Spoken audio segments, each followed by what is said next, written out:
What's going on, guys?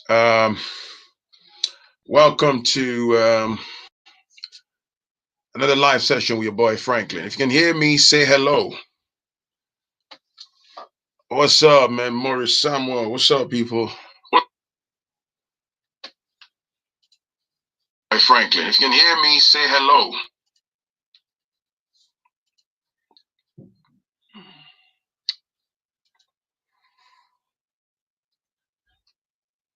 We're in here now.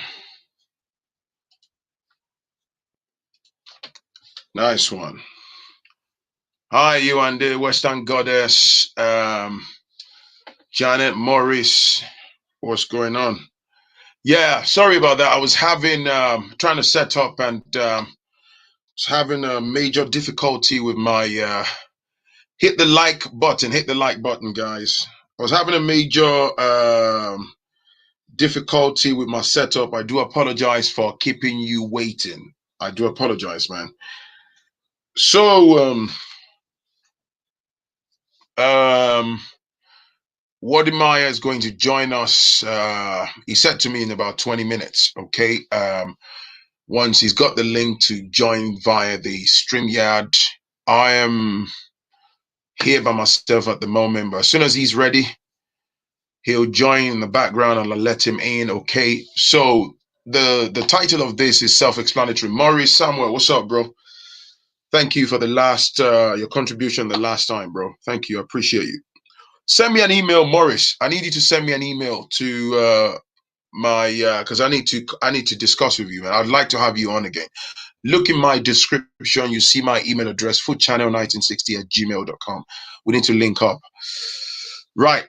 So as I said, Wode Maya is going to join us, and I've also got the link for the chat. I would love anyone who's got business ideas. You've also got, maybe you're running a particular business, you're watching in the background, you're just basically sitting on the fence. The premise of this is see how we can contribute positively and talk about, because I get emails, I see loads of comments from lots of diasporans that talk about, oh, listen, Phrankleen, I've got XYZ amount of money and I'd like to invest, I'd like to go into business. I personally have got a couple of, bullet points of, business ideas that I will sort of touch on from my own point of view. But I would love this to be an interactive session whereby we can all take, we can all take what do you call it now, something away from this. So a lot of people want to invest, and it's a beautiful thing. We've been advocating for taking advantage of the fact that, positive advantage of the fact that, if you're living, particularly those living in the West, that dual citizenship, you're a son of the soil. You're an African to start with, and you'd always be an African. So, and I get a lot of people, like I said, they say, I've got X amount of money. Somebody the other day said, oh, Phrankleen, I've got about 20 something odd £1,000 saved. Somebody said to me in an email that she has about £45,000 saved. That's a whole lot of money. But the problem is, there's always two problems. People are scared to leap because of maybe previous experiences or learning from other people's experiences. They don't want to get swindled, which is perfectly understandable. That's the number one thing I need to emphasize on. We can talk about a million and one ideas. Please, it's nice to inspire ourselves. Follow your gut feeling. Make sure that you do your homework. Make sure you educate yourself. Follow your gut feeling. Don't be quick to part with your hard-earned money. That's very important, because especially for those that live in the West, it's very, very, very hard to come by those, dollars, pounds sterling, and euros. So don't make a blind mistake and throw your money in the hands of unscrupulous people. So yeah, somebody's saying number one problem is trust. And I know trust is a major, major, major problem. So, and yeah, somebody said, let me see what's that. Somebody's saying make um make natural soaps, body butters, scrubs, and homemade goods made from natural ingredients. Yeah, That's something. Interestingly, though, things like shea butter, things like all this organic coconut oil, all these things are sourced from Africa. All this cocoa butter, right? They are big in the West. When they, I've actually got a tub here. For example, look at this, right? I'll show you this just for the purposes of these. I don't know if you can see this. This is a cocoa butter, a tub of a cream that you can buy from your local store. And I bought this for £6. I don't know if you can see that. £6 99. And I can assure you that in this little thing, it's not 100% cocoa butter, right? It's not. It would never be. So these companies, Palmer's, the brain behind these products, where do you think they source these things from? They source them from Africa at dirt cheap prices, and then they take them to their factories and they get them for next to nothing. And they take them to their factories, they chemicalize them. That's the way I'm going to.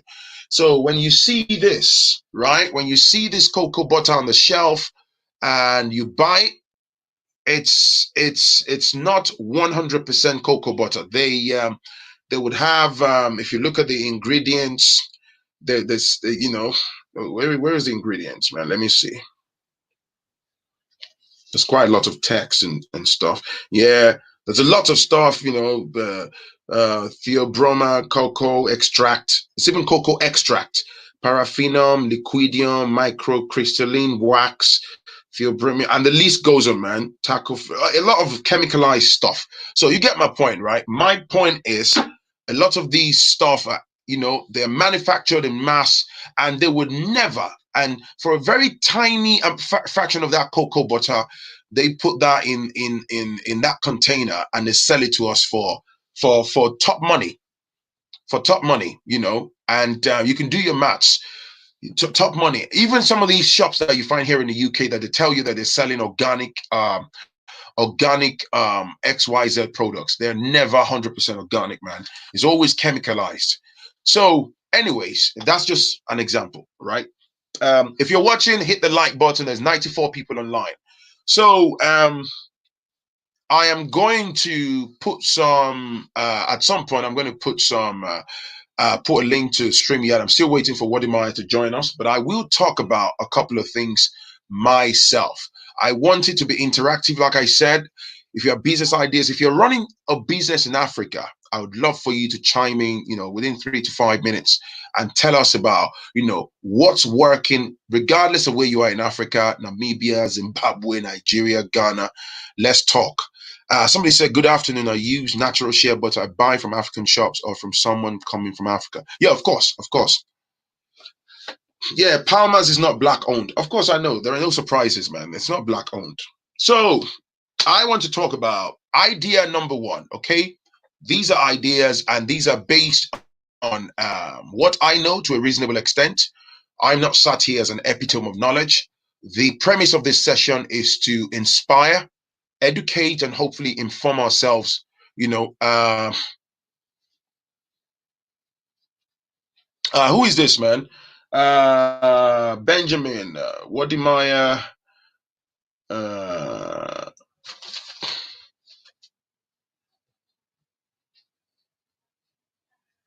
No.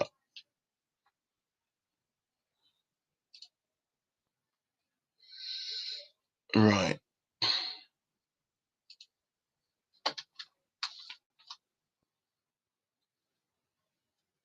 Right. So the first one I want to talk about is a restaurant business. Now, I'm talking now from the perspective of somebody that exists in Nigeria. Okay.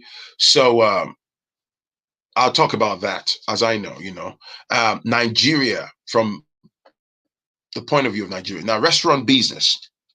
And I emailed, I've actually talked about this before in a previous comment on my channel. But since then, I've managed to rub minds with a couple of people. Now, restaurant business. First of all, restaurant, when you say restaurant, this revolves around food. Food is what we consume every day. Food is, consumption of food is inevitable. Will always, you wake up, you sleep tonight, you wake up tomorrow morning, you're eating something. So restaurant business is a good idea. Some would argue, you know, is the idea of a restaurant business might be saturated and stuff. First of all, as I know, any type of business that you intend to go into, they have their pros and cons and challenges, right? That's not to suggest that you're not going to make money. That's not to suggest that you're not going to be successful. But somebody's saying, "Good evening, Phrankleen. I am here buffering." Ah, don't know why it's buffering. If you can see me, give me a thumb up. It's not buffering. My connection is okay. Why is it buffering? I don't know why. I can see myself properly. Can you see me? Can you hear me? Can you see me? Can you see me, please? Can you hear me? Just give me a thumb up if you can see me, if you can hear me. Oh, great. Great. Thank you.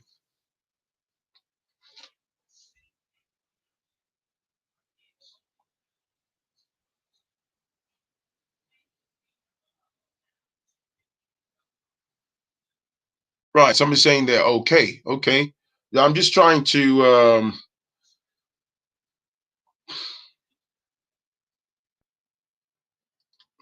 double check. Don't know why that is, but I can. Okay, great stuff. Right. So restaurant business, revolves around food. I mean, you already know that. So food, as I know it, is something that's inevitable. It forms a major part of our existence as humans. We'll always eat every day. So I think somebody said to me via email, said that for the success of a restaurant, point number one is location. Location is important. So your location is a very, very important one.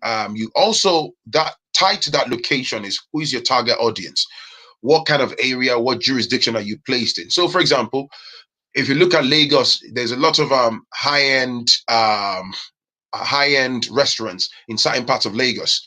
So if you look at Lekki, for example, and Ajah axis, you find really high-end bars and rooftop restaurants and all that.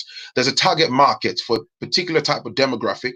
And in the same Lagos, if you look at certain areas, you find you also find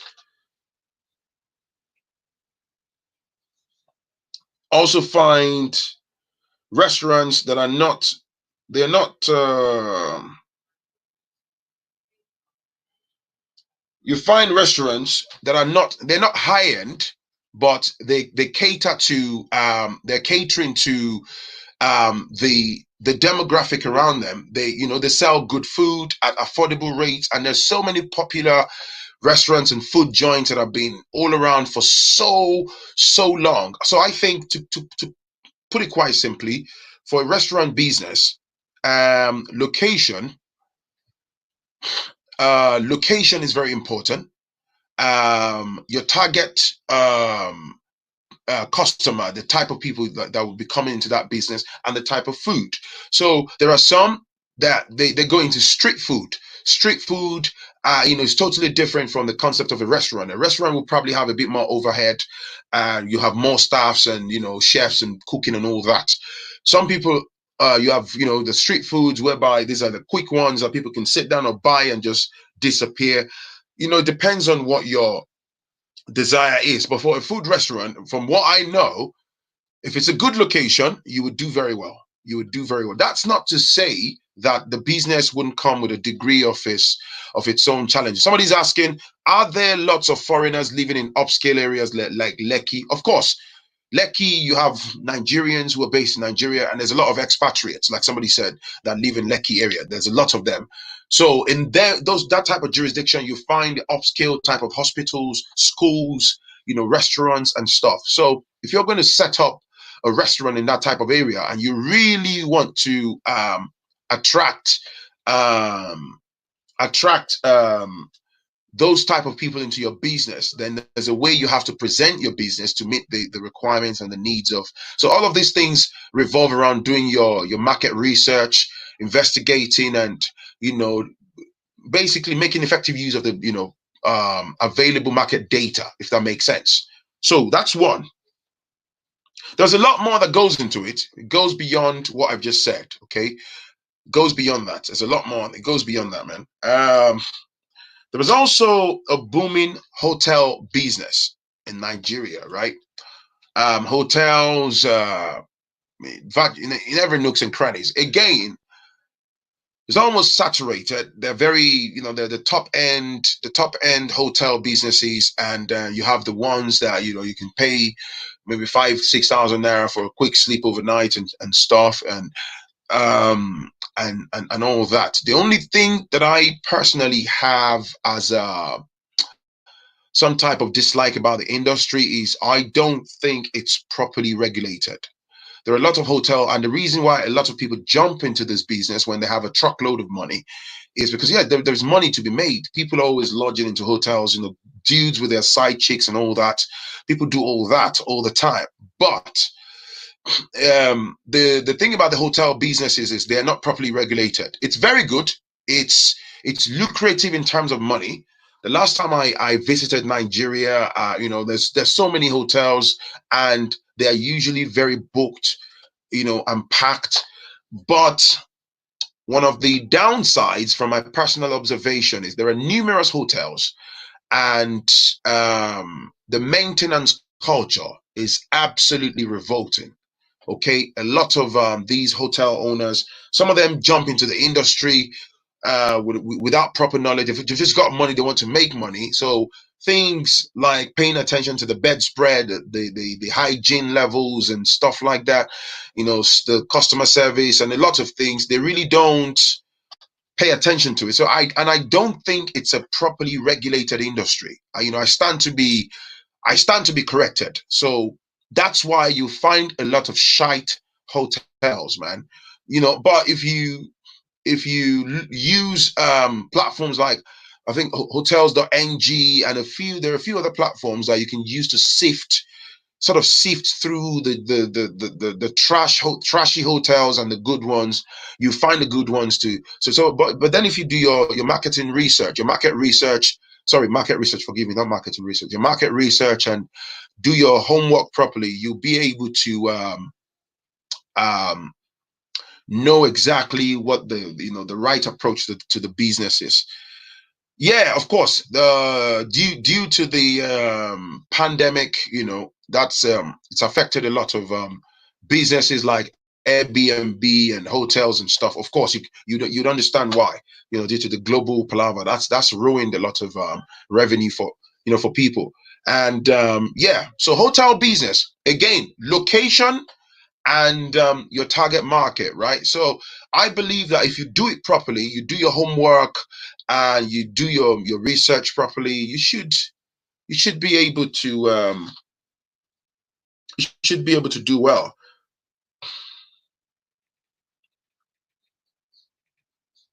I'm trying to give Wode Maya a nudge. We'll see if he's online. So hopefully he'll join up soon. Uh,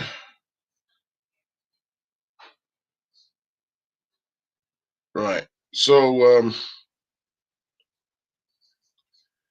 hotels in also your location is very, very important.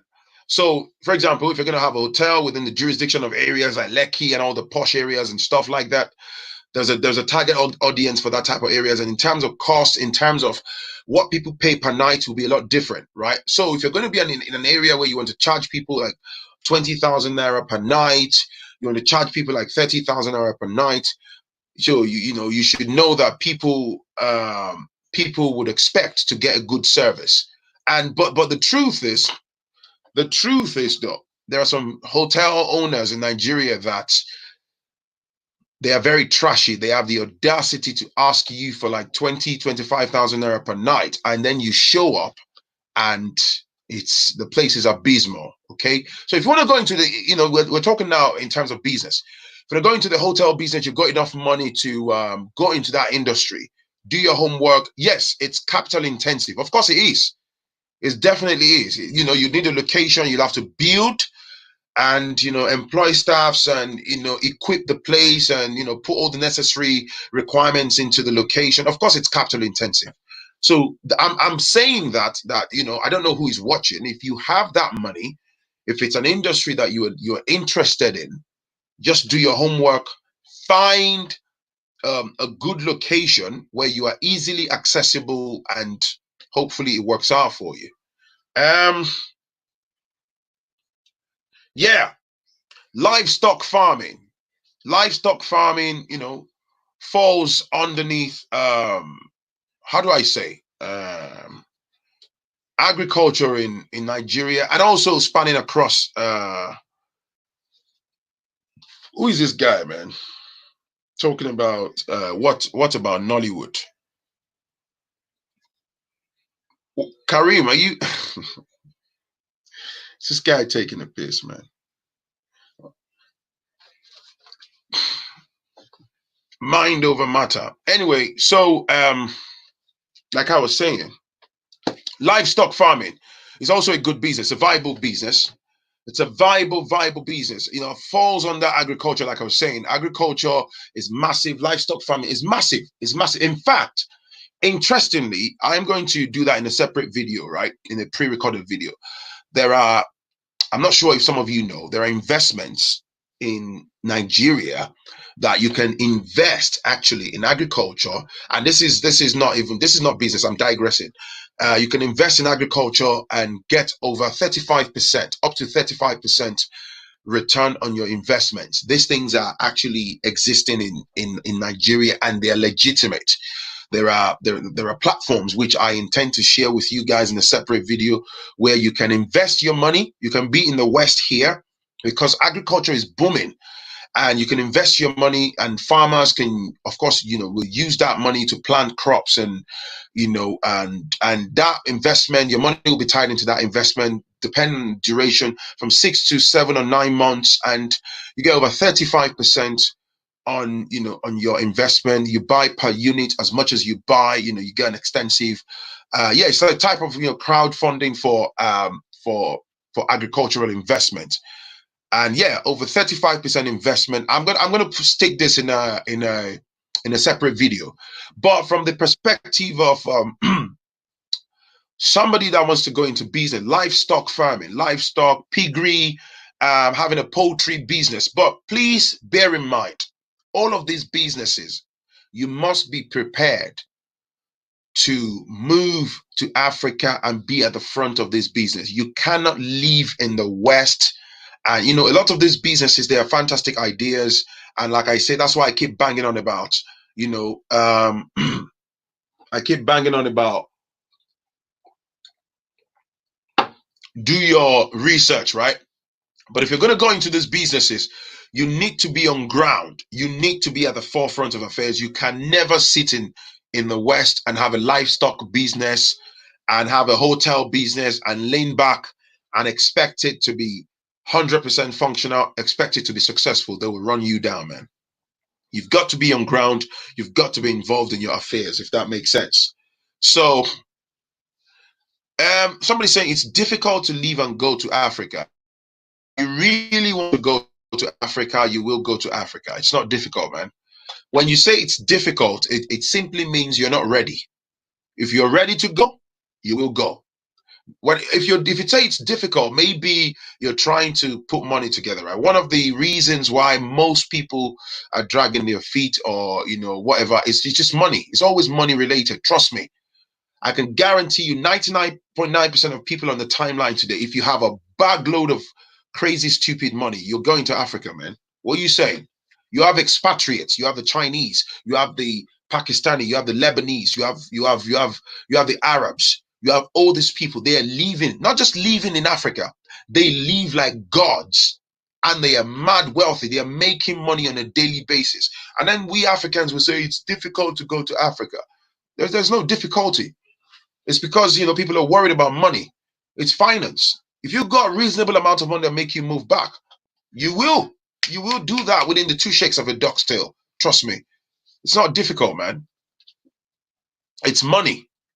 So livestock farming, you know, which is all these piggery business, cattle's, rams, sheep, going into turkey, rearing turkey, hen, and all of those, you know, all of those. They are very, very good business. Having a poultry business, you know, the hatchery and stuff like that. They're very good business.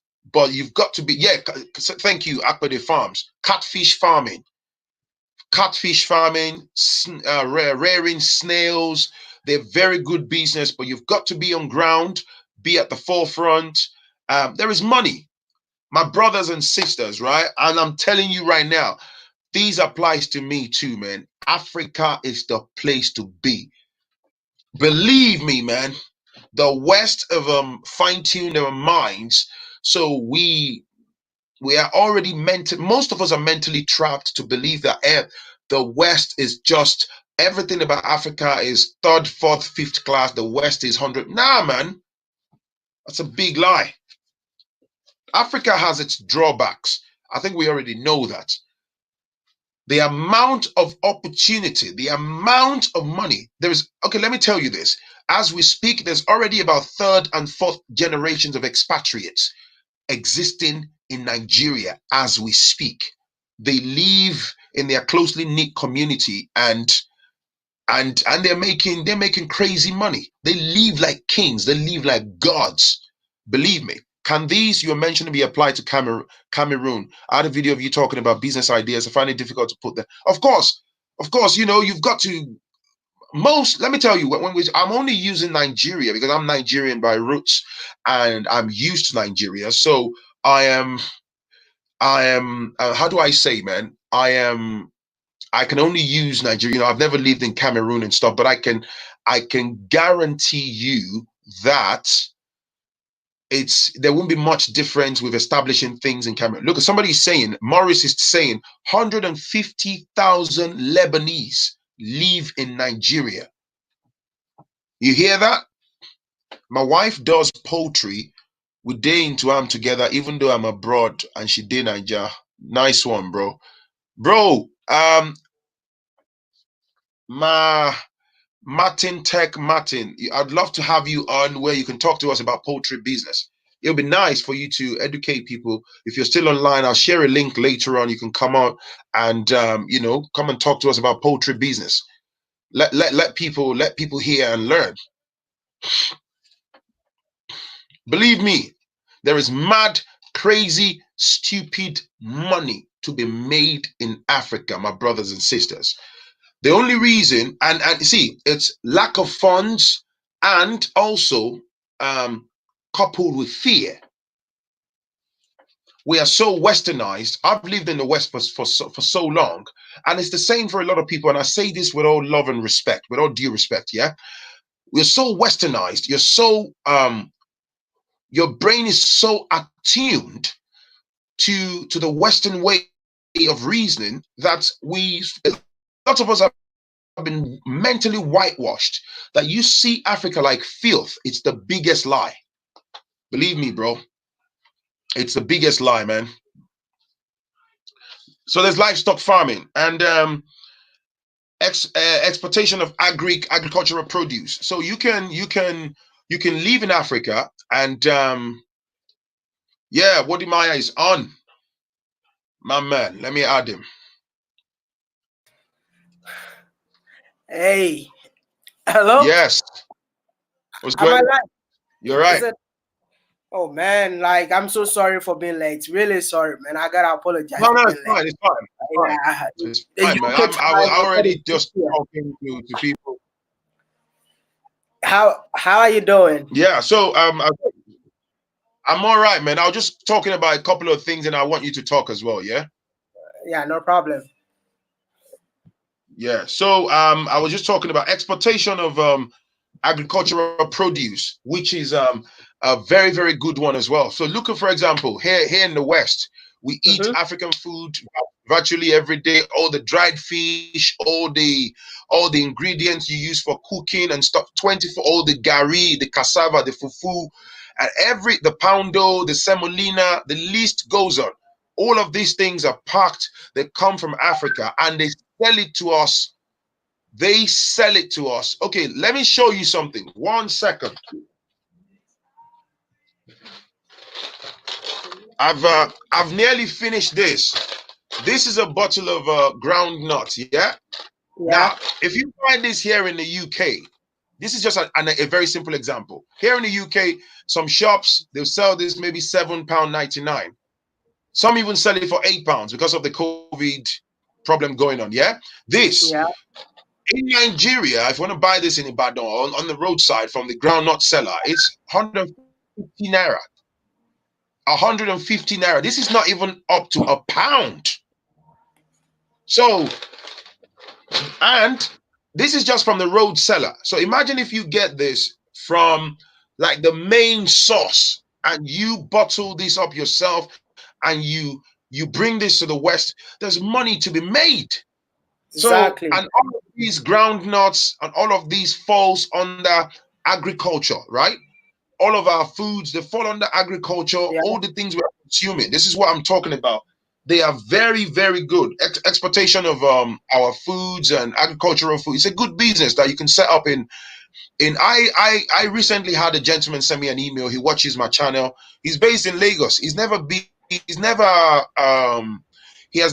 to the UK. He's never traveled abroad, but he has a link. He has an older. It's funny. He told me he has an older brother here that helped him, right, to build his contacts. He ships Nigerian food from Lagos to the UK. So now his brother who lives in the UK is now heavily invested in that business because they are making very good money. Wow. Yeah. Yeah, I think I agree with you. I agree with you. Yeah. Go on. Yeah, I'm saying that I think I agree with you because like when you export such product from Africa to the West, it's the price actually doubles, not even double, like triple, because the black soap thing that I was talking about, because my sister, we went to buy the black soap and it's less than, I don't even know, $1 is like 6 cities in Ghana, so it's like 1/6 of $1. That's how they sell it. But when you check Amazon, I was checking Amazon and I checked the cost. It's like $30, $40 for something that they sell it for less than $1. So it's like 1/6 of $1, and they are selling that amount of money over there. But this is the thing that our people don't think of, because in Africa we call it that the old tradition. It's over. Like we want to be, we want to work for that. We want to do that white collar job and all that. But I believe that we should also encourage farming in Africa. I did a video yesterday. Yeah. I did a video yesterday. I don't know if you saw the video. Yeah. Oh my goodness. Oh my goodness. The man is living like a king. He's living like a king in Ghana. And he was telling me that, hey, bro, you know what? When I was in the United States, I never had the chance to live like this. Yeah. He actually has a private beach. He has a private beach that he goes to chill. And all the farms were coming from where? The poultry farm that he started. He has a livestock farm in Ghana, and also like he has also a restaurant, and the restaurant that he has, he get all the food, all the resources from the farm. So I believe that most Africans should put their money, should invest in farming. That is the new way. That is the best way to make money in Africa. That is the best way to make money, because all of us are eating. Everyone is eating, bro. Everyone is eating. But this is the time that in Africa, when you tell people that, hey, do you want to be a farmer? Everybody will be like, no. If you want to be poor, be a farmer. But that is the best thing to invest in right now. I think it's due to lack of knowledge. And I watched your video when you were asking those young children who wants to be a farmer, and they were saying there is no money in farming. It's because of people are made to believe that farmers are poor. Even here in the UK, any white English family, that you see that are into farming, that are rearing cattle, they are producing beef and all that stuff. Go and check the lineage of that family that is into the farming business. Even here in the UK, they are wealthy, they are rich people, they have lands, But and you don't. But lands in the UK is not as fertile as the land in Africa. in Africa, exactly. But I believe that we should also, like, the diaspora can actually come in to improve the technology aspect of farming in Africa, because like so many people do the small scale farming because they don't have money to Yeah, buy the major things. Today I did a video today. I've not released yet. I yeah. went to someone's farm, and he has over 1,500 acres of land. That's a huge Wow, one. Thousand, a thousand, 1,500. 1,500 acres, and it's not like one place, but like different 100 here, 200 here, 150 here, 80 here, all combined to 1,500. And what they're doing is just planting cassava, just Mm. planting cassava. So because cassava has so many advantages, so they'll be using the cassava for fuel. They'll be using the cassava for, what do you call it? Wait, is it by any chance that guy that came from Ah, America to Ghana? Is it that guy?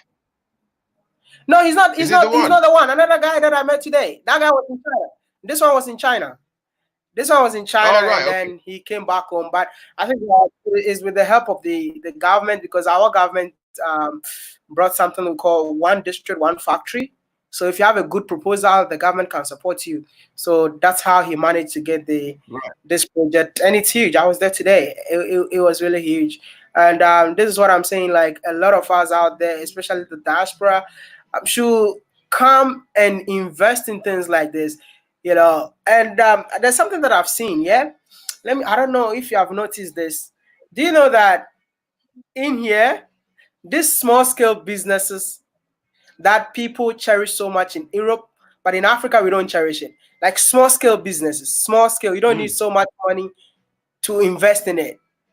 Shea butter, when it mm, comes to Ghana, shea butter is a small scale business. It's something that people don't value in Ghana. Like, I can literally buy $1, which is huge. I can buy $1 of a shea butter, which is huge in Ghana. So I can even give some of you, if you want to start any businesses in Ghana, just come in here, go to the north, go and find someone who sells shea butter. I mean, not even sell, people who make the shea butter. Yeah. If you find mm. people who make the shea butter, oh my goodness, you're gone.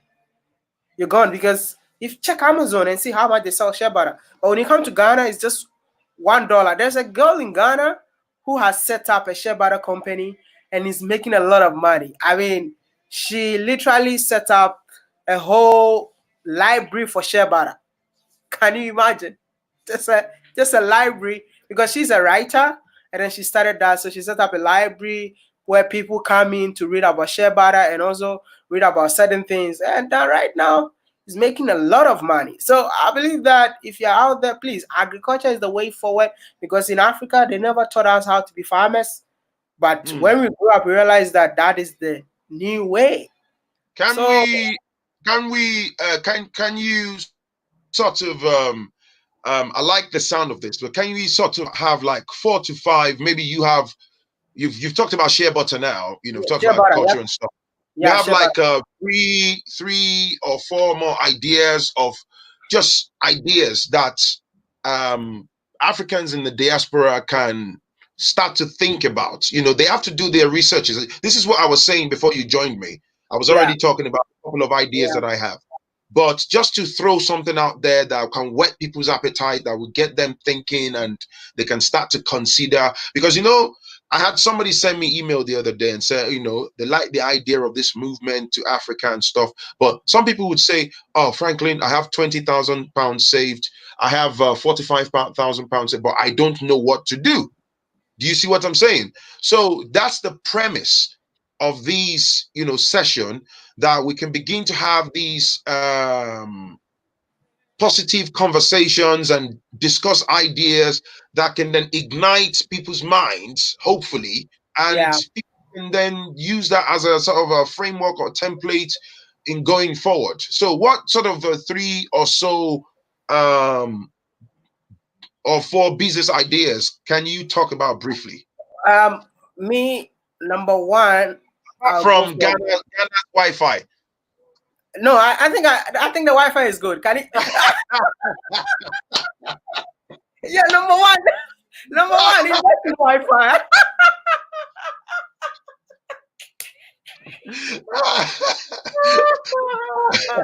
Hey, number one, invest in Wi-Fi. Yeah, because Africa needs internet. By the way, that is so true. That is so true. Like really, if you have any service provider which is good and they can extend their power outreach in Africa, that would be so good, man. Because we don't have so many internet providers, and it's so expensive here. It's so expensive to use Wi-Fi in here. So I think, frankly, that was good. Number two, I would say agriculture. Like agriculture, I'm gonna like take it down a bit. For agriculture, we have growing of crops. Yeah, growing of crops, not growing of, like, we have crops and we have this. How do you call this one? Cocoa and all that. I don't think you have to invest in cocoa because it takes a long time for you to get your money back. Me, if I knew that this is how it is, I won't let my father plant 50 acres of cocoa because it takes a long time. So growing of crops, you can start growing vegetables that you can harvest it in 6 months, 3 months, and then you grow something new again. 2, we go for like livestock, like growing like livestock, livestock. How long does it take how long does it take for cassava to grow? Cassava is like 6 months. Cassava is 6 months, and maize is 3 months. Okay. Yeah, cassava is 6 months. Right, 6 months. So like in a year, you can grow 2 times. You can grow cassava 2 times in a year in Ghana. So 6 months, 6 months. That's pretty cool. Yeah. So apart from that, you can also rear like livestock. I went to this guy's farm. He has like cow. He also have like poultry farm where you can sell only the eggs. Eggs alone. Hey, he produces a lot of eggs, man. A lot of eggs. So you gotta like come, and then people come and buy. They bring cars, because all this food we used to export them, especially meat in Africa has been imported. We import meat, we import everything. But now this guy is getting everything from the farm. So I believe that with the diaspora having pounds, dollars, if you come to the continent, this money is a lot of money. So you can invest in what? Livestock farming. And you don't need so much money. You can start with maybe 10 cows, 10 chickens, and then gradually you'll be going up and up and up. So, but I believe that you don't need so much money to invest in this kind of this kind of businesses. You don't need so much money. 3, yeah. 3, like there's this business that I've seen that a lot of people are not. If you live in the West, maybe you don't intend to move back home maybe anytime soon, but you love to make money, right? 1, I wouldn't say that stay there and find someone here to do that business for you. You can come yourself for the first time. Come and secure these things yourself. Like people ship foodstuffs from Africa to the West, which the prices are doubled, tripled, and all that.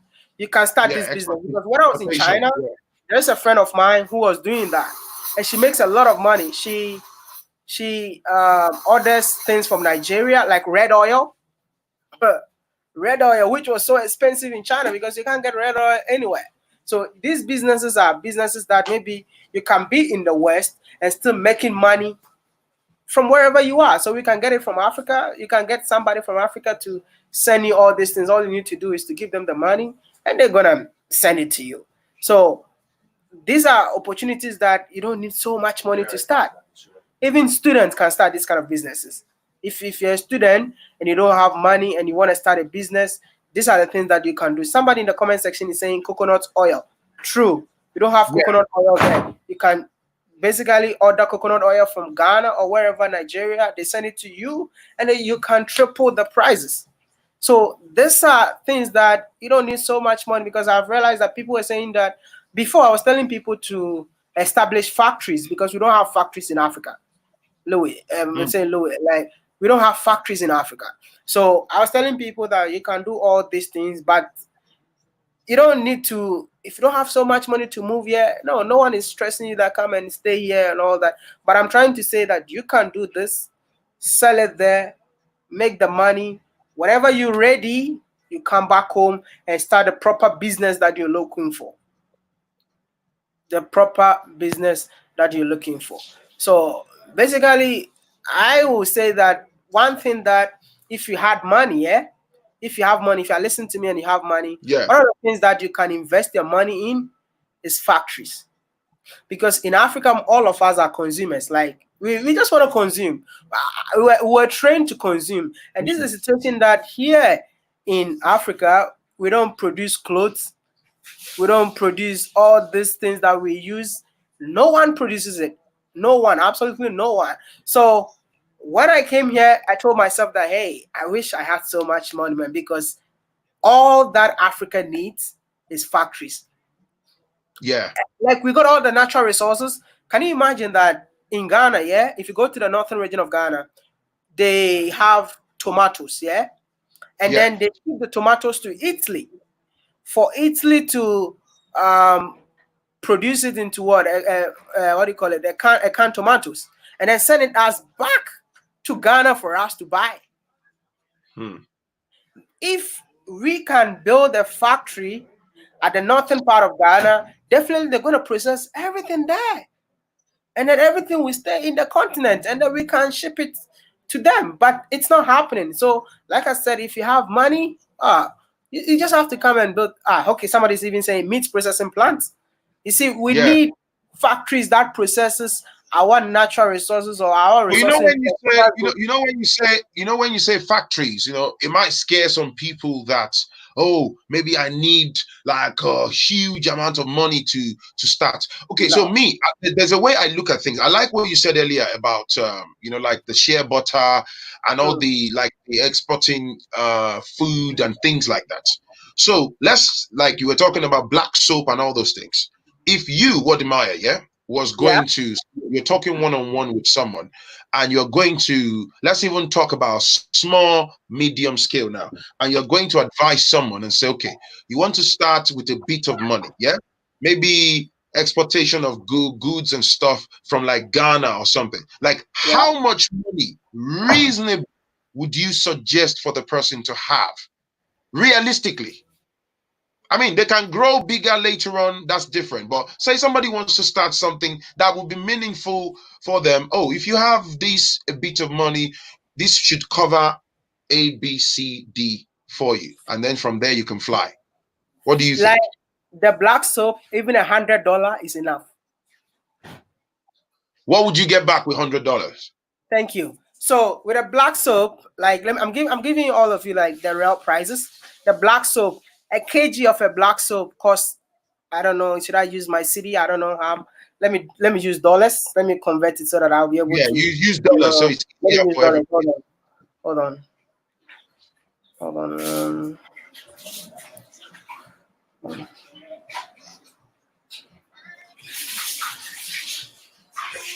Okay. So that's like $1.7. I'm seeing your comment, so thank you. Yeah, go on. $1.7 for 1 kg of a black soap. $1.7. Go to Amazon, and go and type like 1 kg of black soap on Amazon and check the price and come back and tell me later. One price, like 1 kg. The price of 1 kg on Amazon in Ghana is just $1.7. For In one Ghana, kg. for 1 kg, it's just $1.7 for black soap. Right. One second. I'm trying to see if I can share my screen. So I just shows share. 1 second.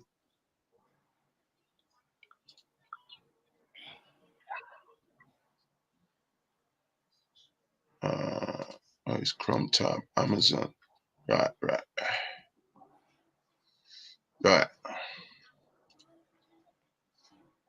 Can you see it? Yeah. What is the price there? Let me. So I'm looking at these.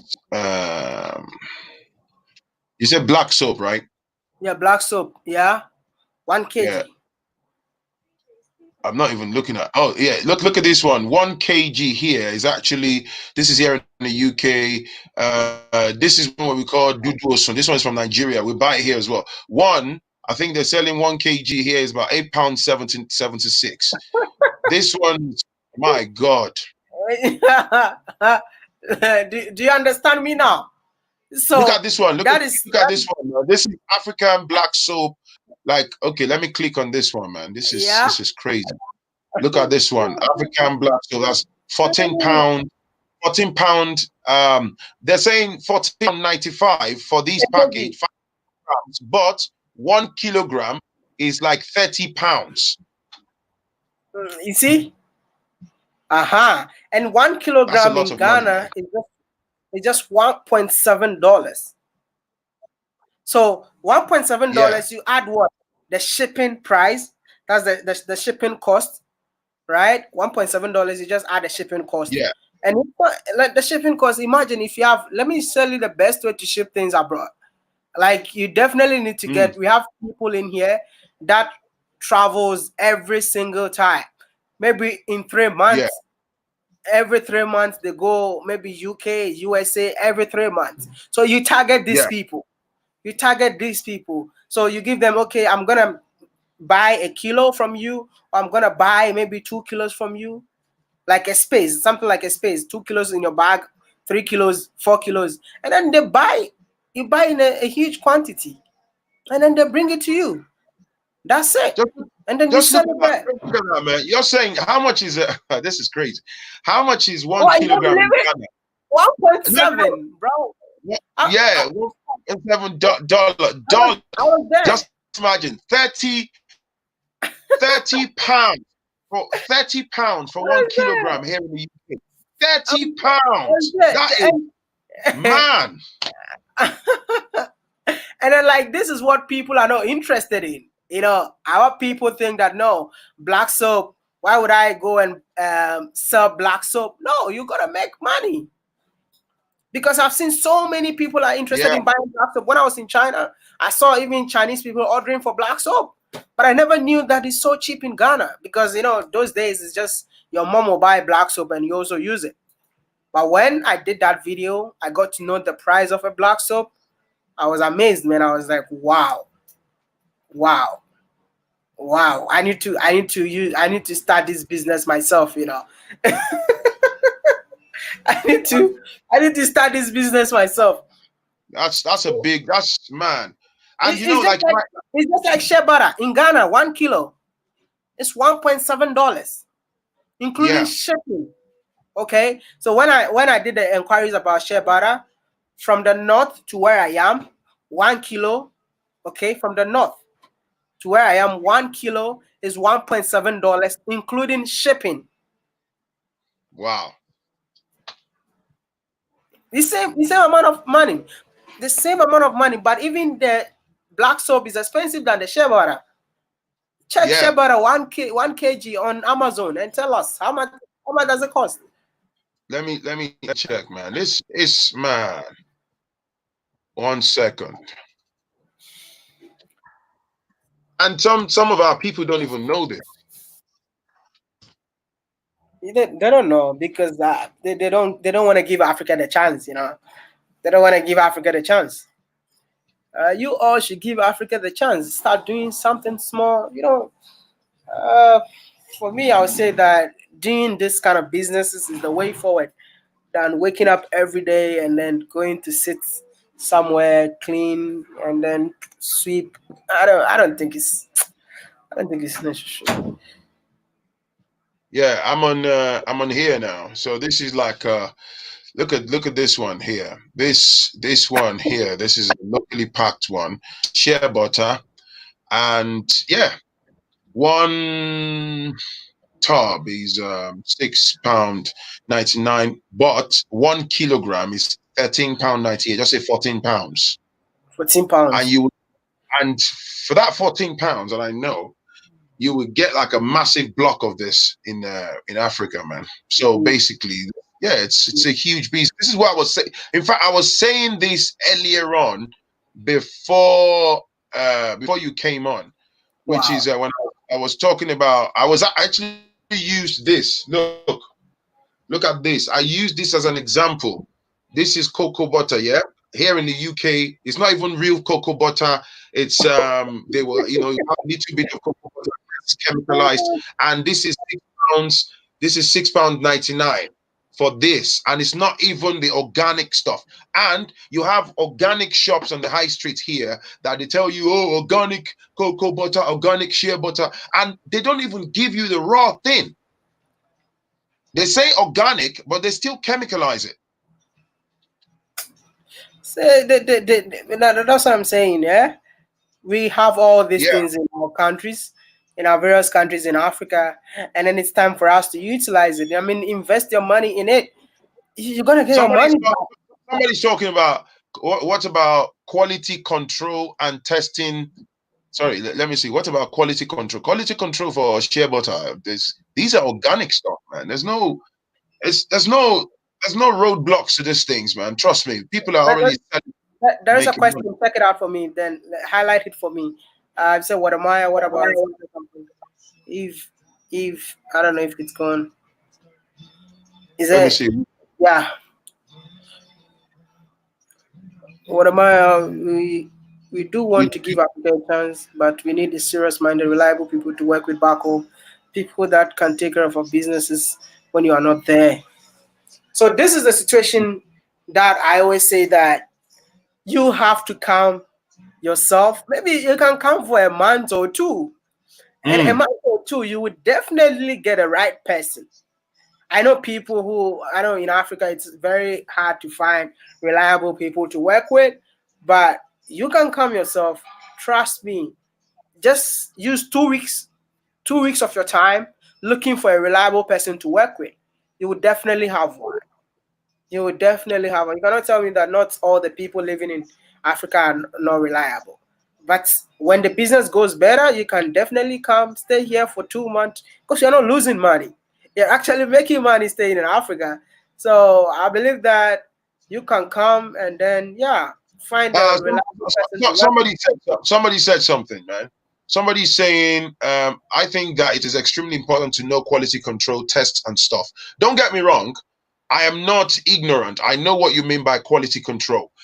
You can do your quality control checks back in Africa about, before you pack your goods before bringing them here. But all I'm saying is don't be caught up in the bureaucracy of quality control and all these things. That's all I was just trying to say by my reaction earlier, because here in the West, they tend to make us look at our food and products as if they are crap, but it's a big lie.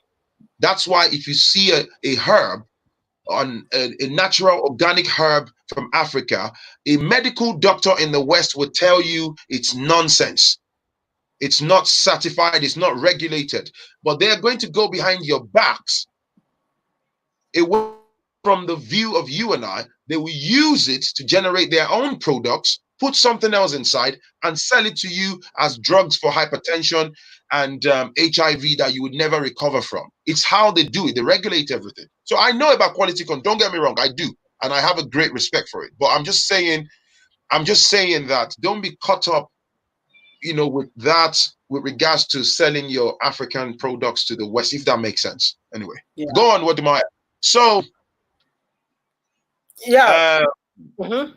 what other ideas do you want to talk about? Go on, bro. Ideas like I think I've said a lot today, but anyway, hold on. I was talking about growing of vegetables and also crops, of which I think that we consume a lot. Yeah, Africans consume a lot because everyone is in the city, and those of us in the village, yeah. we try to get all the crops and then send it back to the city. So I believe that if you can invest your money in that, but that one, to be honest, you have to be here.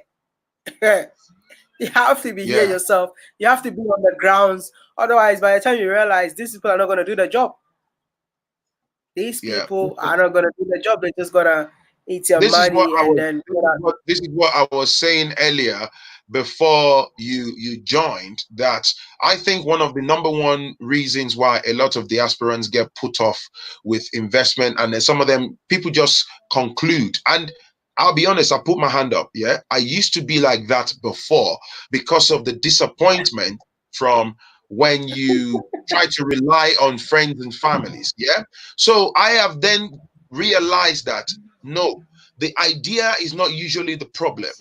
The problem is execution. So when you count on maybe family and friends and they let you down, you just give up completely on Africa that nothing works. It's not like that. There are, and like I was saying, there was a lady that I brought on, Jules, the other day that we brought on here, and she talked passionately. She's based in the States. She's run businesses successfully in Nigeria, and she shared with us how she's run her businesses in Nigeria without any friends and families involved, how she used QR codes and some other means to monitor the staffs with CCTV, a lot of things, and she was successful before she then returned to America because she was raising young kids. So it's all I'm saying. Don't be yeah, you just have to be on ground. Unfortunately, it's like you're trying to build houses. I have people send me emails. Oh, somebody stole money from me. I have talked about it 1,001 times. Unfortunately, trust is even Wode Maya talks about it too. Trust is a big problem. It's very, yeah. very, So you want to very. invest, That's what I'm saying. You have to be you have on to the be on ground. ground. You have to be on the ground because it's your money. It's not their money. In Africa, we know how to spend people money than our own money. you know, more than our own money. So you have to be on the ground to monitor everything. Because I know there's a guy interviewing in Gambia. He also brought those CCTV cameras all over his farm. He lives in Gambia. No, not Gambia, Zambia. Yeah, He lives in Zambia right now. So I believe that if you really want to invest in farming, if you want to venture into farming, if you want to do anything related to farming, I will say that if you don't have a trusted person, you just have to be there. Because people don't care misusing your product, people don't care misusing your money and all that. So you cannot stay somewhere and say you want to do farming. Otherwise, you'll be poor. There was yeah. nothing will be going on. Like especially farming. You said you want to be a farmer, you're in the UK, and then I mean people are doing your farm for you in Ghana. No, that's you're not serious, You're not serious. So They I would will. say that like if you want to do anything like that, you have to be on the ground. Maybe make sure that you see this guy, he built the house in the farm. The Right. Santino guy, he built his house just 10 minutes away from the farm. So in case of anything, he walks from his house to the farm. To the So he farm. stays in his farm to make sure that everything is on board, everything is moving up and down. So that is it.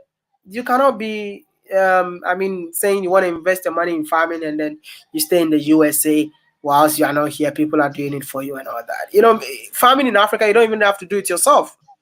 You don't have to do it yourself. You're always going to hire people to work on the farm for you. So, And which then you means just that manage. yes, you just have to be there to monitor these people.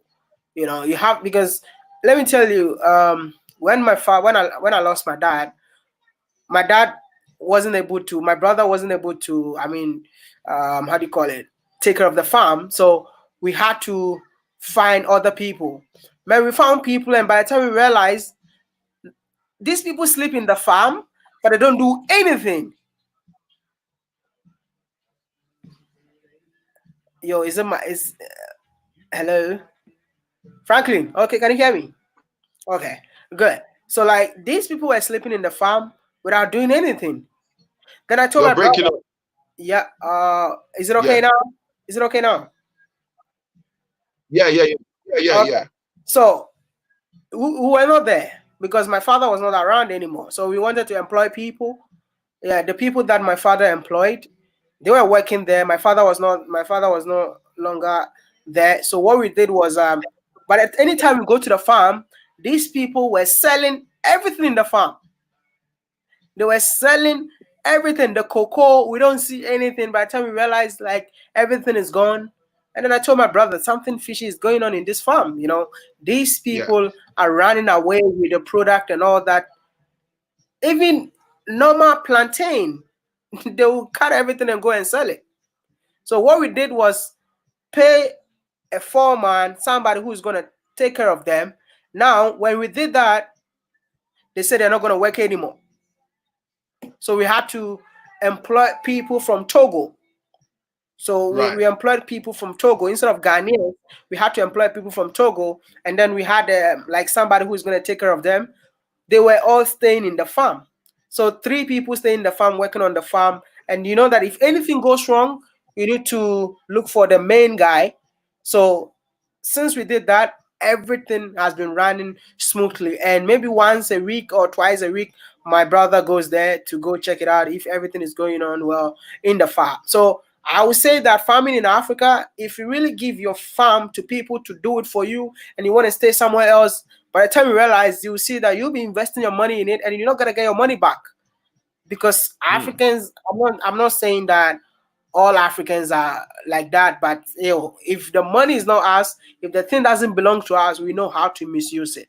So please just be wise. Somebody asked you a question, so it was on the screen. Wode Maya, like how much to start a livestock farm business? You don't need so much money. Like with $500, I'm not gonna go far. With $500, you can start a livestock farm in Ghana.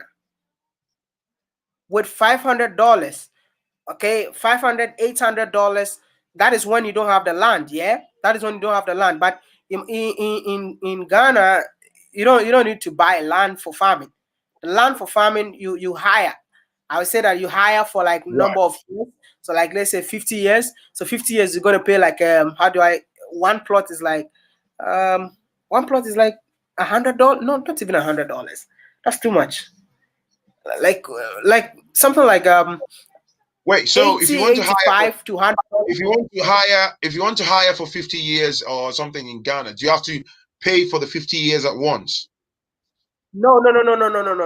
So like for the 50 years, you renew it every year. You're gonna it's not like you're gonna pay, like let's say for the 50 years. Let me make this clear. Like the 50 years, yeah, they will tell you that for the 50 years it costs $100. They'll tell you that for the whole 50 years it's gonna cost for $100.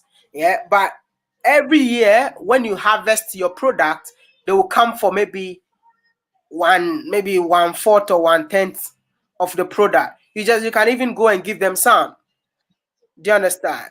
You hire, and then after you harvest your product, you go and give them maybe 1/10 of what you harvested.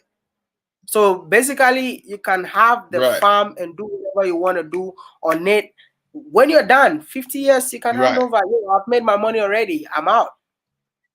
So these are the things that I think, like with $500 to $800, you can start a livestock farm in Ghana. Right. That's good, man. Somebody's saying, let me see. All these questions should be a financial advisor. Of course, do your own homework, these people. I'm just trying to see if there are somebody was asking earlier about palm oil. What do you know about the palm oil business? I know palm oil is also good. Yeah, I've seen palm oil, but I've not actually done research on it. But I know that it doesn't cost that much to run a palm oil business in Ghana. You just need a machine, you know. There's a machine that they use, but I don't know how much that costs. But maybe I'll find it. I'll find out and I'll let you know. Yeah, it's palm oil. We have palm kernel oil too. That's what they use for the black soap, the palm kernel oil. Right. Yeah. Do you have so apart from agriculture, do you have any other thing you'd like to talk about for this Diasporans in terms of investment? Like I said, there's so many things, but agriculture, and I agree. You know, Agriculture is the What? way forward. Is there any other type of Agriculture is the way forward, but when it comes to Africa, people also, I mean, they want to import phones and then resell it. But that's a good business. But since the phones are not manufactured in Africa, I really don't like talking about it. But that's yeah, one yeah, of the best ways to make money. Like, okay, okay, let's put it there. Like that's another the best way to make money, because in Africa, like, phones are really expensive. Like when I used to live in China, anytime I'm coming back home, I bring iPhones, like iPhone 6, 7, 8, and then I can sell it like the double or the triple the price that I bought in China. You know, that's also a good mm, business. Like you can buy phones from somewhere and then resell it. But right now, I'm saying that we need a technology transfer. Whatever we've learned in the West, we should come back, even if you cannot do it alone. I mean, look for people that think like you, people who want to do exactly the same thing, do a joint business. Because, frankly, even if you go to Rwanda, they say made in Rwanda phones, made in Rwanda this. Eh, Nothing like that exists. You understand? Nothing like that exists. It's just like, okay, an Indian company will say that I'm gonna come to Africa and I'm gonna build everything, assemble everything in Africa, right? But why not the diaspora come together, say that, okay, you know what, we're gonna establish maybe an assembling, like phone assembling factory in Africa, or right, maybe a motorcycle. Because if you go to Rwanda, there's a Chinese factory, a Chinese company called something something. It's a Chinese name. Yeah, they bring all the parts of their motor in Africa, in Rwanda, and then they assemble it over there. They assemble everything over there. And now Rwanda is saying that this is made in Rwanda, right? But it's not supposed to be that way. These are not from Africa. These things are yeah, not from Africa. It's already done somewhere, and then they bring it. So I believe that we can do this. If the diaspora have money, 2 or 3 people, 4 people, you can come together. If you have money, say that, hey, we need a plant in Africa, we need to build this in this country. You can put your money together, because we don't have all these things. Yeah, I'm not gonna lie, we don't have factories. Like even in Ghana, just a sugar cane, having a sugar factory, it's collapsed. So we have to import sugar. Sugar, we consume sugar all the time, but even sugar is imported. You see, these are the things that makes me sad mm, when I travel in Africa. We, as Africans, need to start what establishing these things in our various countries, so that everything is from Africa and everything will be made in Africa. Because you cannot just say you have all the natural resources, knowing that 90% of the natural resources doesn't stay in your country. You continue to be poor. You continue to be poor. That's what I'm saying. Let's come together, man. You gotta come yeah, together. Like said, I want to build my first chocolate factory, and nothing is going to stop me. Nothing is going to stop me. That is the goal for 2021. And I already purchased the land already. So, yeah, from there, because I believe that that's what we need. We need factories in Africa. I wish I can, nice. yeah, I wish I can try and build maybe That's clothing. actually what somebody put here. Mhm. Textile or chocolate manufacturing company. So you're going into the chocolate business, right? Yeah, the chocolate business. That's what I'll be doing. Because we have cocoa in Ghana. Why do I have to Nice. sit down and then let them export the cocoa to Switzerland, for Switzerland to make the chocolate and then send it to us back in Ghana for us to buy? No, man, my Wi-Fi, So, my but I Wi-Fi. I'm back. thought you were I'm saying back. in your, I'm I thought back. you said in, I thought you said in one of your videos that the government, because I remember your brother saying the government is going to buy cocoa from you, and there's like Yeah, restrictions on the selling of cocoa in exactly, exactly.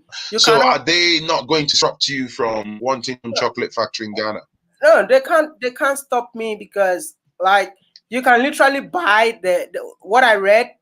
You can buy the cocoa from them, but if you're buying, you have to buy the exactly the same price they sell it. You understand? you have to buy it from the exact same price that the Right. cocoa bought sells the cocoa. Yeah, so that is what I'm going to do. We've already made the inquiries. We're trying to write a business plan and see if we can have few investors to come in, and then I've also invest in it, and then we see how we can, because we have to, it's two things. The chocolate, you have to build the processing plant first before the chocolate, so it has to pass through so many processes and all that. So I went to a place where, oh man, why I thought I have a good internet Your today. connection, I can't hear you properly. I thought I had a good internet today. Frankly, hold on. I thought I had a good internet today. Oh my god. Look, Yeah. someone said Coco Maya made in Ghana. They may invest in you, man. That's actually nice, Coco Maya. That's a good name, though. That's a good name, Coco Maya. That's a good name, yeah. Coco Maya. Yeah, that's a good name. I mean, yeah. Invest in Wi-Fi before the Coco.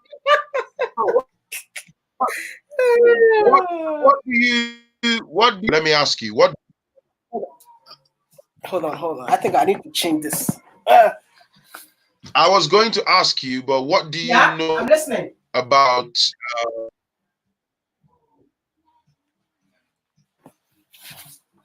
yeah? Ah man, no, please. I'm here. It's just this internet is messing up. Frankly. Right. Yeah, I was gonna ask what you know about real estate and real estate rentals and stuff in Ghana. Do you know anything about real estate in Ghana? Hey, I forgot to say that. So that's another good business. That's another good business, like real estate. Real estate. How do I even explain? When you wanna enter into a real estate business, first, location is very important. Location is very, very important, because let me tell you something. Can you hear me? Like in Ghana, sometimes when you want to build, you want to build far away from where people live, because right now the lands are going far away, where it's far from people, it's far from town. Right. No, Phrankleen, I guess it's your Wi-Fi. It's your Wi-Fi, because can you guys, because it's Frankleen's Wi-Fi. Don't you guys don't think so? It's my Franklin's Wi-Fi. It's Franklin's Wi-Fi. Yo, it's Franklin's. No, it's not. I can see myself clearly. No. Man. Okay, no, okay. Let me continue. So real estate in Africa, it all depends on the location. It all depends on the location, because we did something. If you want to build in the city, it's very difficult to get a land. Very, very difficult to get a land in the city to build. And if you want to build in the city, to imagine like building in the city, the land is super, super expensive to buy. Very, very expensive to buy. So what I would suggest is that when you come to Ghana, we have like universities. We have universities and all that. Like we have polytechnics and all that. So you can build hostels. That's a very good business in Ghana. Very, very good business in Ghana. I don't know. Very, very good businesses in Ghana. Like if you want to build hostel where student can come in every year and go out every year, yo, that is really good, because recently when I came during the Corona period, during the Corona time, during the lockdown, and hey, Phrankleen, you froze, But anyway, I'm gonna forgive you today, because your Wi-Fi is not good. I'm gonna forgive you. Your Wi-Fi is not good. It's all right. I can see myself clearly, though. I don't know. Maybe it's YouTube. I don't know what. I can see myself clearly. So you can build hostels, those student housing and all that. So I bought a land that is like almost a lot of money though. like close to a university that they are building in my, like a faculty that they are building in my city. So my brother, when I came back Right. home, when I came back home during the lockdown, my brother told me, "Hey, do you know that there is a university around this area?" And I was like, "Wow, I didn't know." Mm. So I told him, "Let's go there and check it out." So we went there, and then we found out that, yo, there is a university that they are building, but there is no hostel. So which means that if you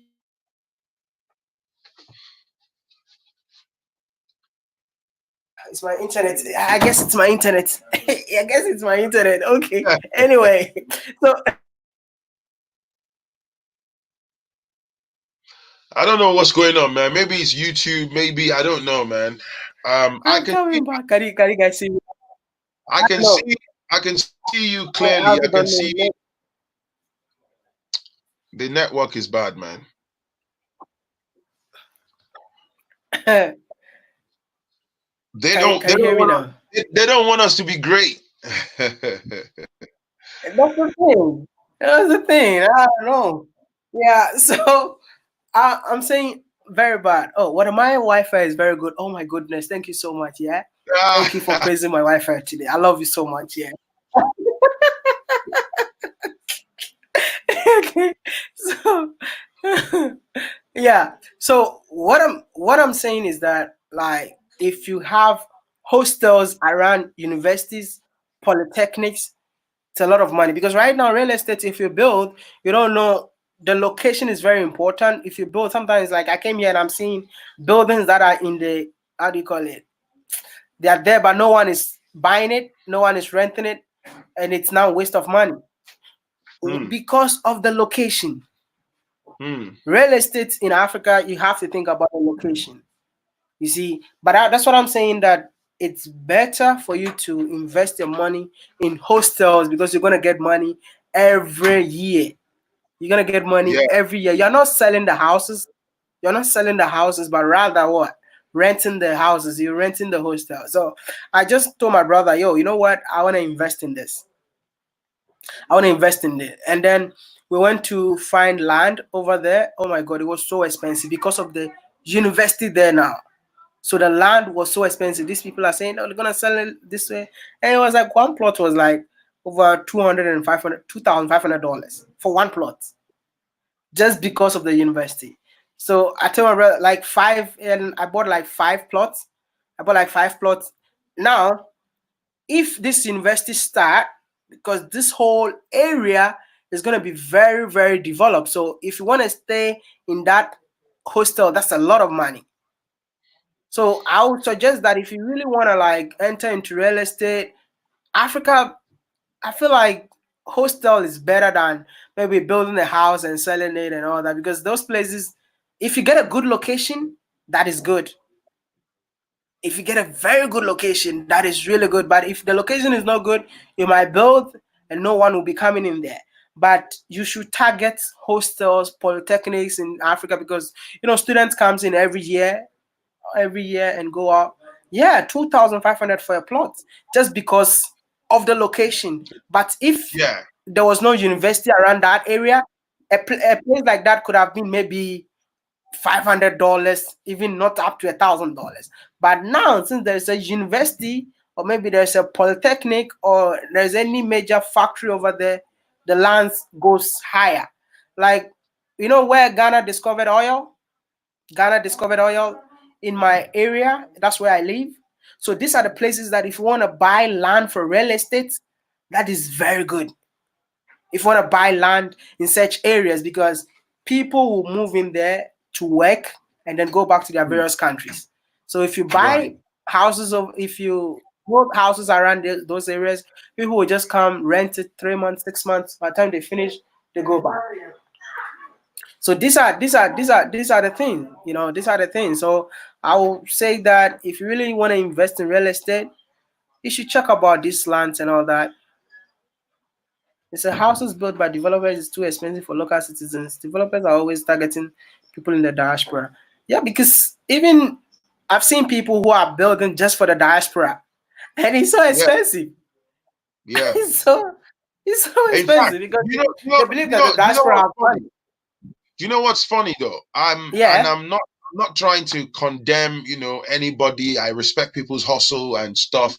When I follow some property pages on Instagram that, they target high-end areas in Nigeria like Lekki and all these Aja. And then, they have these properties already built, and you hear the prices.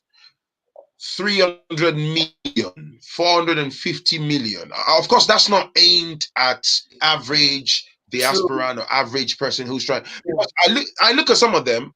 I'm not knocking the real estate companies, but I'm thinking in my head, man, how do you value these properties at 350 million, True. 500 million? And Million. I look at the bedrooms, I look at the quality of the bathrooms, what they've put in the kitchen, and I'm like, no way. No way I'm going to hand anyone. If I had that type of money, I am going to hand you 500 million for this. So there's a target market for that. I know someone who is into real estate, like in a city in Nigeria called Ibadan, right? Yeah. Ibadan. He Madam. buys he buys old like derelict bungalows, or like distress sale that the owners are like struggling with finance, or it's looking tired, and he just does them up. He revamps the building and it puts them back on the market. He makes very good money from it. He will buy it at very cheap prices or convert them to hostels, or some of them even convert them and use them for Airbnb. Yeah. Yeah. That's also Airbnb is also another good business in here. Like Airbnb Yeah, is the year of return. The year of return, Airbnb was really a hot cake in Ghana.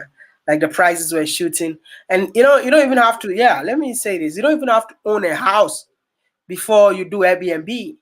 That's also another good business in Africa. You can just rent a house, find a caretaker. You can stay in the diaspora. Like most of the houses that I live in, when I travel, the owners don't live in Africa. They live abroad, and they just have a caretaker. When you're going to the house, they just tell you that contact this person. This person will come and clean the house for you and all that. So these are the things that I believe that yeah, the diaspora can, I mean, invest their money into. You don't have to be here. You just be wherever you are and then make money out of it. You see? So, and somebody was suggesting like, how do you call it? Is it worship media? He was suggesting about a shopping mall. yeah. That's, but I feel like a shopping mall needs a lot of money, you know. Of course, that's that's So, that's a lot of money, man. shopping mall needs a lot of money. Yeah, well, shopping mall needs a lot of money. Um, Wode Maya, how much is typical land? Let's say about 20 acres. Like I said, typical. What does typical land means? Well, he's saying how much is like if somebody wants to buy 20-acre land. I think maybe for like a farmland, he's probably thinking about farming. Okay, okay. Yo, so um, like I said, the farmland it doesn't cost so much in Ghana. It doesn't cost if you want to do farming. Even $100 is a lot of money when you want to do farming. Even $100 is a lot of money. Do you know that sometimes even farming you don't need to buy or rent, but it's very risky. Those ones is very risky. Like what I was telling you today that a friend of mine acquired 1,500 acres of land. So right now, those people that were on the farm, they don't own the farm. They were just farming on it. And right now, these people have money. So they told them that, hey, start taking your things off from the land. Right, And, right. they took that. So today, when I went there, they were just uprooting they are harvesting their cassavas and all that, harvesting their plantains. Some of them were harvesting their oranges. And these people have to compensate them just a little bit of money and then takes the land.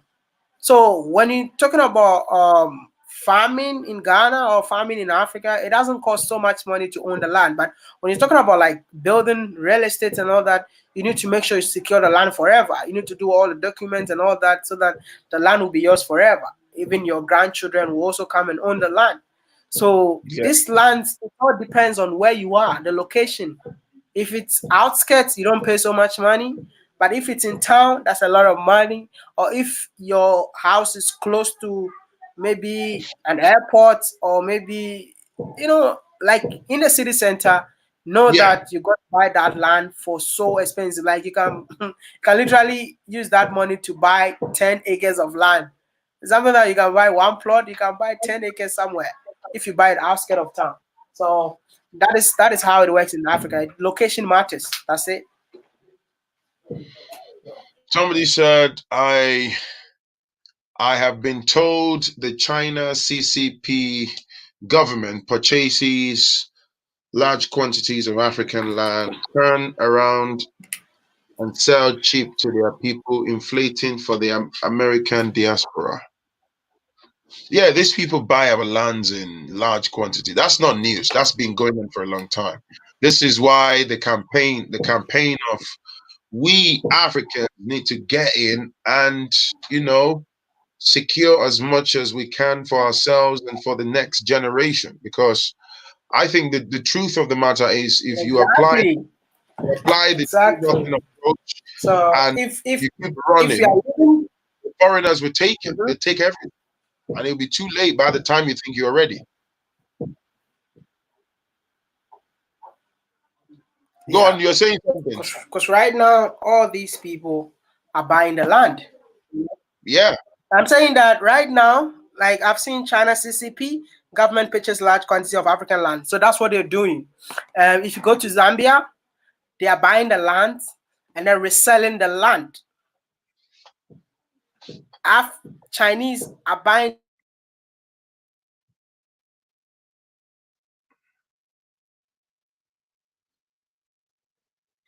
I lost you, Wode Maya. No, it's okay. I'm back. I'm back. I'm back. Yeah, Hello. yeah, I can hear you.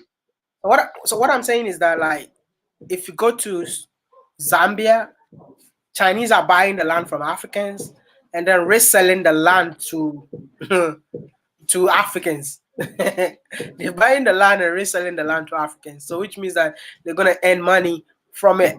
So it's about time we need to start like buying our own lands, even if you don't wanna build right now. Buy the land, because land is like a property that when you buy today, the next year the prices changes.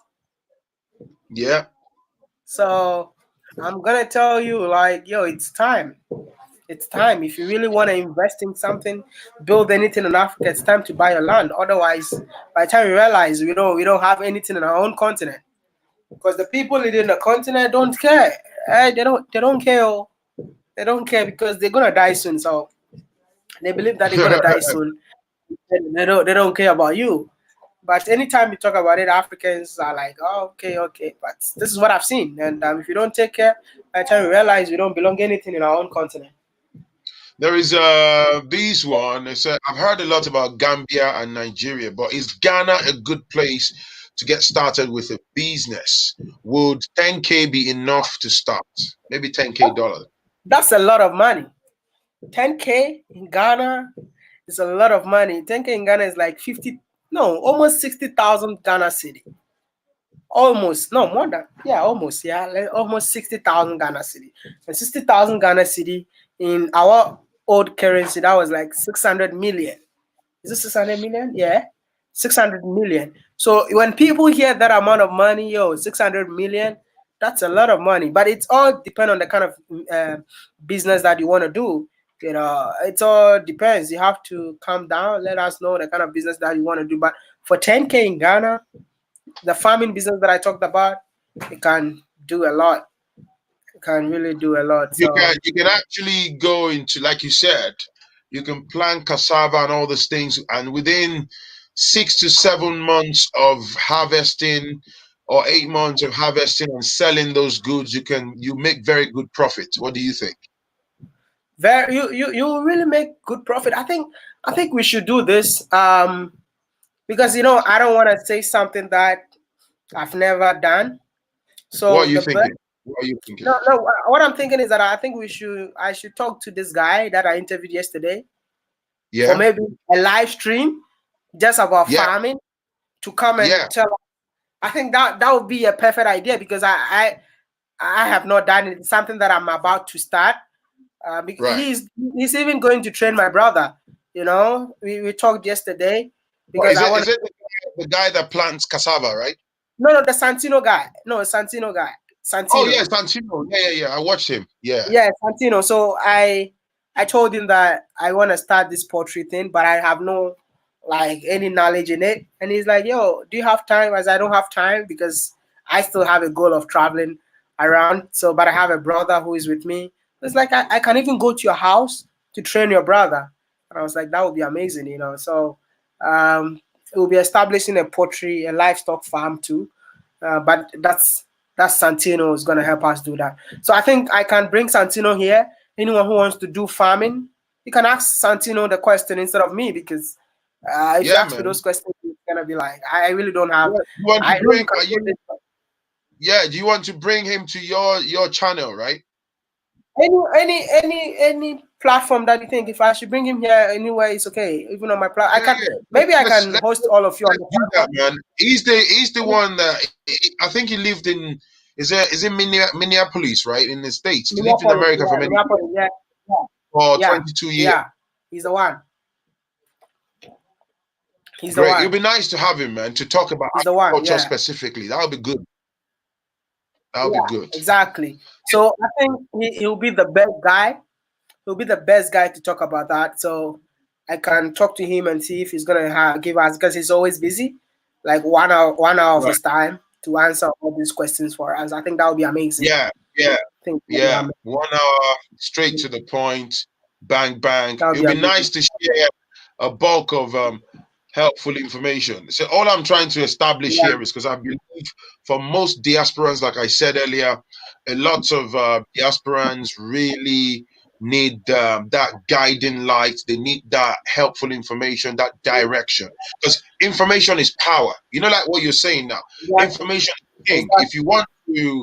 If you want to go into poultry business and you don't have an idea, there is nothing better than having somebody to mentor you and show you the way how to do it, how to how to save your money, how to invest it, what decisions, and that's how you acquire knowledge. So it's better than saying you're living in the UK or the US and you have a poultry business idea and you send money home to your brother, sister, cousin, and you sit abroad, man. It's going to fail. That's a wrong idea. That's a wrong idea. If you wanna be poor, use that technique. I've always If you said it, wanna like be you were poor, saying. Like you were yeah, saying, yeah, like even I have friends, I know people who have been doing car businesses, they ship cars to Africa and car parts and all these things. And then the business end up failing. And it's not the business failing, it's not because there are no more buyers of cars. Car business is big in Africa, it's big in Nigeria, right? Car parts, people need them every day.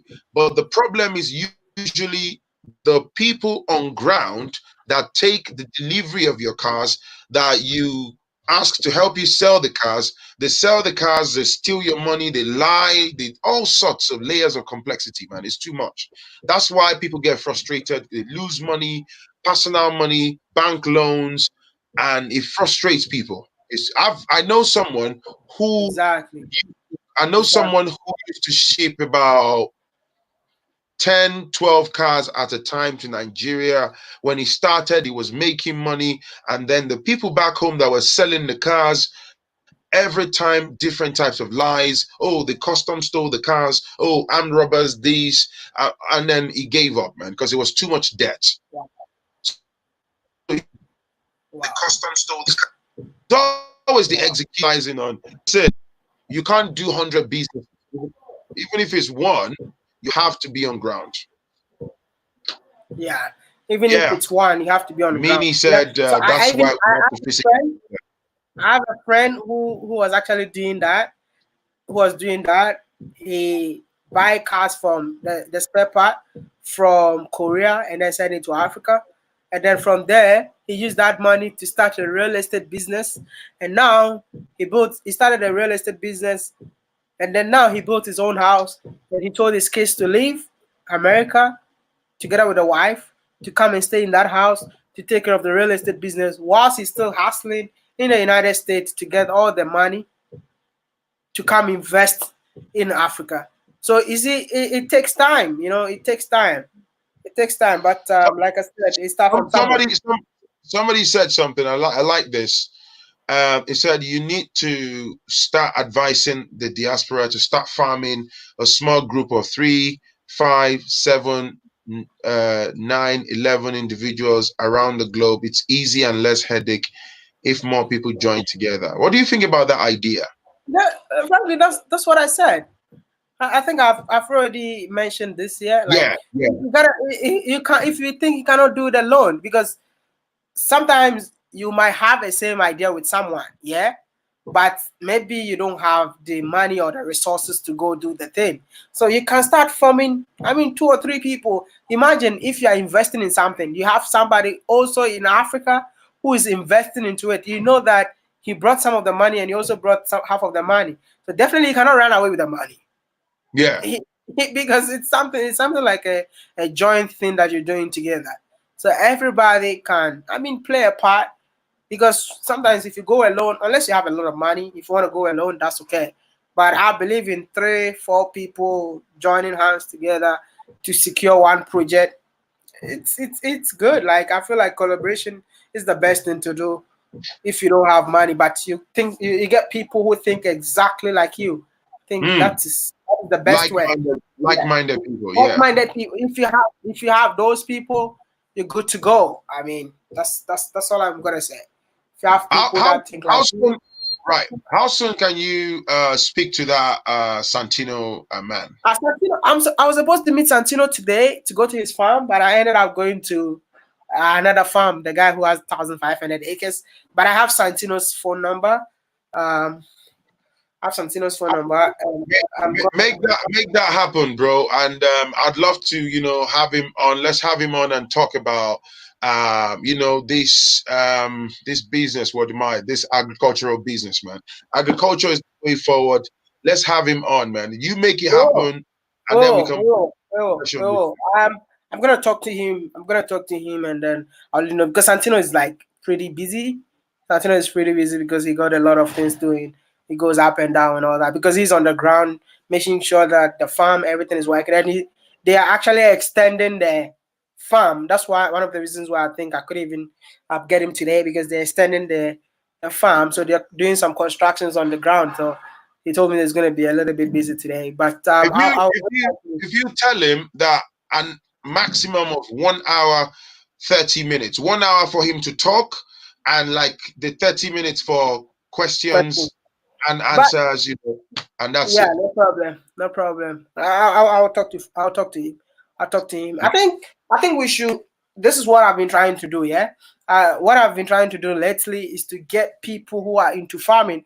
Now we're living in the diaspora before, and then they came back here and now investing their money into things like this. These are the people that you can get real stories from, not me, not you see. So lately, the videos that I did, oh my god, like I'm getting so many messages from people. Hey, how do I reach out to that? I was like, come on, reach out to that, because for me, I'm doing everything out of passion. I just want to make sure that we come back home and invest in our own continent. So I travel to get all these people. Like this lady who has a resort, I had to travel like 7 hours by bus to get here. 7 hours, man, just to come and meet her, and then just promote the results without asking her for $1 or anything. Because I just want people to know that you can make it here. It's not all about staying in the West. You can make money there. You see, this lady for 4 years, she never had the money to do all these things. So sometimes she goes back and then she goes to the US, work a little bit, come here, put the money in building of the resort, go back like that for 4 years. And when she got the money, it's like, I'm done. And then no, she's here. So Okay. I'll be bringing these people on board, and then I'll talk to Santino, and then let's see if Santino can actually share something with us. I appreciate that. Let's wrap it up, man. I think you've done amazing well. I appreciate you. Can I just say, guys, if you're watching me, there's 326 people. Hit the like button. Thank you for the super chat. Listen, if you are watching me, you are in Africa, or you are here in the diaspora, you are into agricultural business, particularly. you have a poultry business, you're into cassava, cucumber, banana, plantain, cocoa business, and you would poultry, piggery, you'd like to share um, ideas with diasporans and people watching, send me an email to food 1960 at gmail.com. Okay, please send me an email. That's my email address, and it'll be nice to contribute positively to ourselves. I really appreciate people that can really lend their knowledge to the wider community. That's the only way we can move forward. Don't sit on ideas. Sitting on ideas does not mean the other person is not going to be successful. I mean, I'm not asking you Exactly. if you have a special chicken recipe that you're making money from. If I'm asking you to talk to me about setting up a chicken business, that doesn't mean you must hand me your own chicken recipe. Do you see what I'm saying? You have the right to protect, the real core of your own And business. no, no, yeah, but let's encourage our people to also share what they know without a fee. You guys, I mean, too much money, like when you want to talk to people about what they've done, they'll be like, "Oh, bring this amount of money before I show you." I know you all have to eat from what you do, but I Yeah, mean, sharing, because like for me, like what I'm trying to say is that we need to what, build this continent together. You understand? But sometimes when I travel and I meet people, they'll be like, I don't want to share this one with them because they will come and take over my businesses and all that. That's mentality is still within us. And I believe that if you want to share something, please feel free. We have the platform, share with us. We are not saying share yeah. The Ghana Wi-Fi again. The Ghana Wi-Fi is frozen. We've lost you, Wode Maya. You're frozen. Somebody said something just now. A lady. How about warehouse cash and carry business on foodstuff such as rice and stuff? We've lost Wode Maya, man. Is frozen.